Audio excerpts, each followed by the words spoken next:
Just over 100 years ago, an experimental craft constructed mostly of canvas and wood defied the laws of gravity and flew a mere 12 seconds.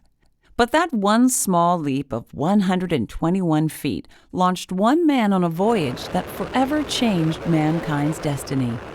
That moment of exhilaration for Orville and Wilbur Wright was actually the culmination of many years of dedicated scientific research, development, test, evaluation, and redesign. From the Wright brothers' kite experiments to demonstrate controlled flight, to the world's first production airplane, their Wright Model A, the brothers learned to overcome the challenges of lift, control, and power through careful, painstaking engineering, ever vigilant about safety. Yet, a century later, as over 2.8 million passengers worldwide fly 55,000 flights each day, the aviation community is confronted with complex technical hurdles. The flight cycle, from departure to arrival, is presented with challenges, both natural and man-made, that aircraft manufacturers, air carriers, researchers, and regulators are working diligently to overcome. Today's flying machines are marvels of modern engineering and technology. Made of aluminum, composites, and advanced materials, wide-body commercial aircraft contain over 180 miles of wire and feature fiber optics, digital systems, and electronic avionics. The Boeing 777, for example, has more than 3 million parts provided by 900 suppliers. That complexity means more science to learn and requires more research, development, test, and evaluation. Today, the Wright brothers' legacy and spirit to prevail is alive in the experts of the Federal Aviation Administration Aircraft Safety Research and Development Division. Located just outside of Atlantic City, New Jersey, at the FAA William J. Hughes Technical Center, the nation's premier aviation safety research division manages and coordinates a multitude of programs in support of the FAA's goal to achieve the lowest possible accident rate and constantly improve safety. The experts do so by testing and developing technology, technical information, tools, standards, and practices to promote the safe operation of the civil aircraft fleet. What we really base a lot of our work on is the creativity and the ingenuity of our researchers. I can give you a perfect example, which one of our fire safety researchers was able to develop a new nozzle for extinguishing fires, and I think he told me it cost $1.75 when he had accumulated all the materials. But the basic idea came through his ingenuity for how this could be accomplished, and he was able to do it with a fairly small budget. So it's not so much the millions and millions of dollars. I mean, the basic ideas, the intelligence, the creativity, the experience, the education all comes to play when you're trying to deal with defining possible solutions for research problems. Following proven business models, these professionals maintain a strict focus on their sponsors' and customers' needs, that of the FAA's Associate Administrator for Regulation and Certification. The division comprises more than 112 personnel and includes disciplines as diverse as chemists, mathematicians, engineers, computer systems analysts, and technicians. More than 90 hold advanced degrees. Averaging 26 years of service, these researchers apply their skills, knowledge, and experience to a host of programs. The concept of having an aircraft that won't burn, relatively simple, but where do you focus your attention, has been a tremendous benefit coming out of the FAA's Technical Center to be able to actually make progress towards having an aircraft that the components just won't burn. And if we look to the future where we have an add-in of maybe 10,000 or more microjets or UAVs, well, that'll be an important factor. If there was ever an issue, the survivability of those assets and those vehicles would be tremendous. The Fire Research and Safety Program focuses principally on improvements in fuel tank explosion protection, fire detection and suppression systems, and interior materials fire test methods and criteria. Operating the most extensive aircraft fire test facilities in the world, the laboratories are used to conduct research and annually train FAA certification engineers. The Full-Scale Fire Test Facility is an indoor test lab that contains fully instrumented 130-foot-long wide-body and narrow-body fuselages for realistic, full-scale post-crash and in-flight fire tests that allow for controlled environments. In the Materials Fire Test Facility, center scientists conduct tests for aircraft wiring arc propagation and smoke emission and ignitability of blankets and thermal acoustic insulation. They also test fuselage burn-through and advanced materials fire resistance. In addition, program personnel, at the request of the National Transportation Safety Board, or NTSB, participate in major accident and incident investigations involving fire. The division's fire safety R&D efforts have resulted in a proposed rule requiring airplane manufacturers to retrofit 3,800 aircraft with new onboard inerting systems to prevent fuel tank explosions, thought to be the cause of the TWA 800 crash. Additionally, their work has resulted in rules establishing improved flammability standards for thermal acoustic insulation materials used in transport category aircraft. This requirement will reduce the incidence and severity of cabin fires, particularly in inaccessible areas, and provide additional evacuation time in the event of post-crash fires. The Propulsion and Fuel Systems program is enhancing the airworthiness, reliability, and performance of aviation turbine and piston engines. This includes turbine rotors and components, propellers, fuels, and fuel management systems. The division's turbine engine research is focused on ensuring the structural integrity and durability of rotating engine parts throughout their service life. Since commercial service experience of turbine-powered aircraft has revealed that material and manufacturing anomalies can reduce structural integrity and increase risk of failure, a probabilistically based damage tolerance design code was developed. The Design Assessment of Reliability with Inspection Code, or DARWIN, determines the risk of fracture of rotor discs containing undetected flaws and indicates the regions of the disc most likely to fail. DARWIN also includes new capabilities for probabilistic life prediction of rotor discs with surface damage and multiple subsurface defects. Engine companies can now use DARWIN with their design systems to meet advisory circular requirements. The experts are also working to eliminate material defects during the alloy melting process and improving their understanding of metallurgical factors and manufacturing anomalies that shorten fatigue life of rotor discs. Center engineers have been conducting research in the development of unleaded aviation gasoline for civil aircraft, an outgrowth of the Clean Air Act amendments and an FAA commitment to the General Aviation Coalition. The single most important characteristic of a new fuel formulation is its octane. The Center has carried out engine and fuel tests to validate the acceptable octane requirement for engines in the general aviation fleet. Ultimately, the outcome of the Center's work will aid the development of an industry unleaded fuel specification and form the basis for advisory material and certification of new piston-powered engine designs. To support their research, the Center houses a 30 by 40 large engine test cell with supporting test and data acquisition equipment. For full-scale testing of small aircraft engines, the Small Engine Test Lab features 2 test cells where specialists analyze engine combustion exhaust emissions and other safety performance-related assessments. The Fuels Research Lab contains 2 test areas, one for fuel analysis and another for fuel component system testing.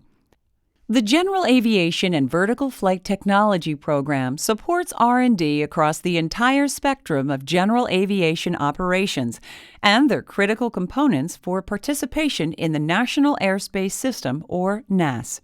Currently, small general aviation aircraft and helicopters share NAS terminal and en route operations, runways, and landing facilities under instrument flight conditions. This activity causes NAS to undergo a loss of efficiency and capacity. Research is being conducted to evaluate the feasibility of separating slower vertical flight and light GA traffic from transport aircraft through advances in navigation and surveillance technologies. Using simultaneous and non-interfering operations, such as precision visual flight rules, operators and controllers may have greater flexibility to route light GA and helicopters through congested terminal areas. Simulations will be run on newly proposed helicopter routes in the New York air traffic area. Actual flight evaluations will follow to verify the results of the simulations. Additional research is underway specific to the helicopter's unique flying characteristics that enable them to fly slower, make approaches at steeper angles, and hover. This research might enable safe operations in obstacle-rich environments, allowing increased access to a significant number of current heliports. Lastly, new avionics are being developed at a rapid pace and will be evaluated, such as synthetic vision and heads-up displays that could have tremendous safety advantages and increase the utilization of general aviation aircraft and helicopters. Composites and advanced materials are increasingly replacing the traditional structures that make up an aircraft, thereby enhancing strength and reducing weight. The Advanced Materials Structural Safety Program's goal is to ensure the structural integrity of all U.S. civil aircraft, including transport, commuter, general aviation aircraft, and rotorcraft. The program's scope includes improving passenger survival and reducing injuries in the event of an accident. To support their research, they conduct full-scale vertical impact tests by using the Dynamic Vertical Drop Test facility. Center engineers concentrate on improving the crashworthiness characteristics of aircraft structures, cabin interiors, auxiliary fuel tank systems, and occupant seat restraint systems. The researchers are seeking a better understanding of the effects of loads, damage and repairs, and joint configurations on the strength and life of composite structures. The results of these efforts are provided to aircraft manufacturers, maintainers, and operators in the form of technical reports, handbooks, advisory circulars, and certification guidance. Flight Safety Atmospheric Hazards Research develops methods to ensure the safe operation of the civil fleet under a broad range of environmental threats as diverse as icing conditions to electromagnetic interference. Potentially hazardous icing conditions occur both in flight and on the ground prior to takeoff. Therefore, the division's researchers are conducting tests of de-icing and anti-icing fluids, looking to the existence of frozen contamination and their effects on critical aircraft surfaces. By collecting and analyzing supercooled cloud and precipitation data and advanced modeling simulations, the scientists provide supporting criteria, both detection and protection, for certification requirements, advisory material, and control safety standards. Civil aircraft are becoming more and more dependent on digital avionics and flight control systems. Consequently, the Software and Digital Systems Safety Project is concerned with assuring that the airborne systems technology is valid, trustworthy, secure, and maintains the integrity of flight data. This is no small task when one considers the ever-changing complexity of emerging hardware and software. The electromagnetic hazards research focuses on protecting the aircraft's software, digital flight controls, and avionics systems against lightning and high-intensity radiated fields that may originate from airborne, shipborne, or ground-based emitters. Even the effects of spurious emissions from portable electronic devices such as laptops, cell phones, and CD players might be potentially hazardous and are under scrutiny by the center researchers. The research data and results of both projects will be used to write policy and guidance for certification and regulation of new generation aircraft and systems using digital technology. The average age of the U.S. air carrier fleet is 14 years, whereas general aviation is over 31 years, with light piston aircraft averaging over 36 years. This means that many transports are being flown beyond their original intended service lifetimes. The FAA, through its Aging Aircraft Research Program, is developing technologies, information, procedures, and practices to ensure the continued airworthiness of aircraft structures and components and non-structural systems. Areas of emphasis include analytical methods to predict widespread fatigue damage, assessments of residual strength of aircraft structures, and the development and validation of non-destructive inspection technologies. The program goals include enhancement of maintenance and repair procedures and damage tolerance methods for both commuter airplanes and rotorcraft. Electrical and mechanical systems researchers are developing new technologies to prevent failures and mitigate hazard effects. In addition, new methods for assessing complex intersystem failure relationships are under development. The Aging Aircraft Research Program is supported by the Full-Scale Aircraft Structural Test Evaluation and Research Facility, which tests real and prepared curved panel fuselage sections under conditions similar to those in actual operation, and can simulate over 20 years of aircraft service in a matter of just weeks. In addition, an operational loads monitoring program is underway collecting flight loads data not historically provided by the operators. Besides the number of flight hours and landings, usage data is being acquired and analyzed using high-density optical quick access recorders and video landing surveys on the aircraft's wings, tail, flaps, controls, and more. 6 different airlines are cooperating in the effort, and all major aircraft types are now involved in the program. The research independently assesses the original equipment manufacturer's design assumptions and aircraft usage analysis and provides new technical data for substantiation of proposed operational rules, airworthiness directives, and guidance material. NTSB investigations reveal that occasionally the root cause of an accident is concealed by other failures resulting from the original event. Such was the case in 1989 with United Airlines Flight 232 at Sioux City's Gateway Airport. The failure of an engine and the resulting debris severed hydraulic lines that provided major flight controls. The Aircraft Catastrophic Failure Prevention Research Program develops technologies and methods to assess risk and prevent potentially catastrophic defects, failures, and malfunctions in aircraft components and systems.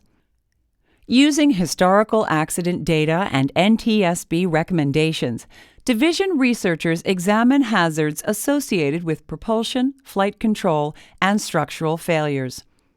Particular emphasis is placed on turbine engine failure and the vulnerability of the aircraft due to uncontained debris.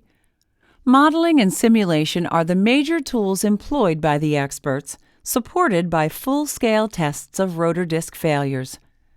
The FAA specialists work closely with representatives from industry, military, national laboratories, and advisory groups, exchanging knowledge through workshops and scientific reviews.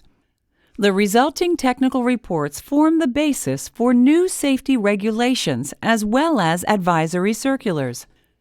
The FAA is the responsible agency for surveillance of air operators, aircraft, and air personnel to assure strict compliance with the Code of Federal Regulations and Safety Standards.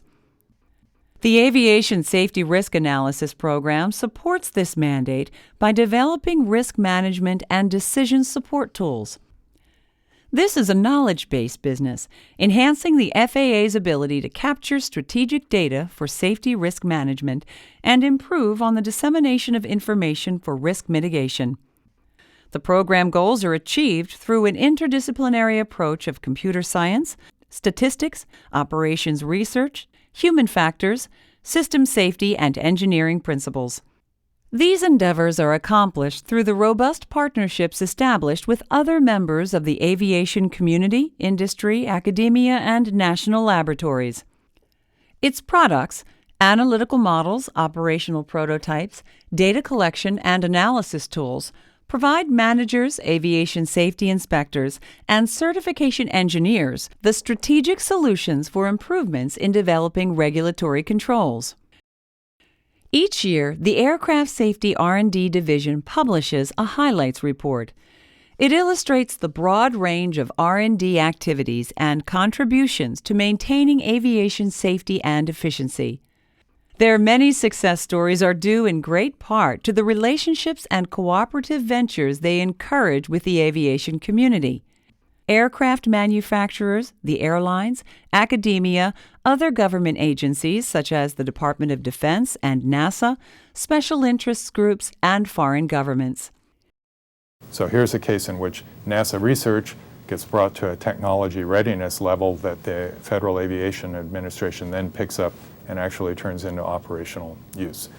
We've also done the same in our aviation safety research program, have joint collaboration with the FAA in developing synthetic vision, and that technology is currently being tested in a Gulfstream 5 aircraft, and a lot of joint work in icing research that has led to new requirements for supercooled large droplet icing. So lots and lots over the, it's a really fruitful, extremely valuable partnership in my view. The R&D division fosters outreach programs cultivating the next generation of scientists and specialists through co-op students that reignite its ranks with enthusiasm and challenging outside-of-the-box ideas. Additionally, the division also houses FAA Air Transportation Centers of Excellence, which, recognized worldwide, continues its expansion with new centers and is a seedbed for technology transfer. This enterprise also provides access to a broad spectrum of unique talent and facilities. Based on the current pattern of growth, by the year 2013, 3 million passengers will board aircraft in the U.S. each day, a 50% increase since 2001. Today's aircraft bear little resemblance to the original Wright Flyer. Similarly, tomorrow's air vehicles will bear little likeness to those of today. Aircraft structures will benefit from molecular research, nanotechnology, and revolutionary ceramics and composites. Sensing damage or impending failure through smart sensors, microprocessors, and adaptive controls, tomorrow's air vehicles will truly be intelligent.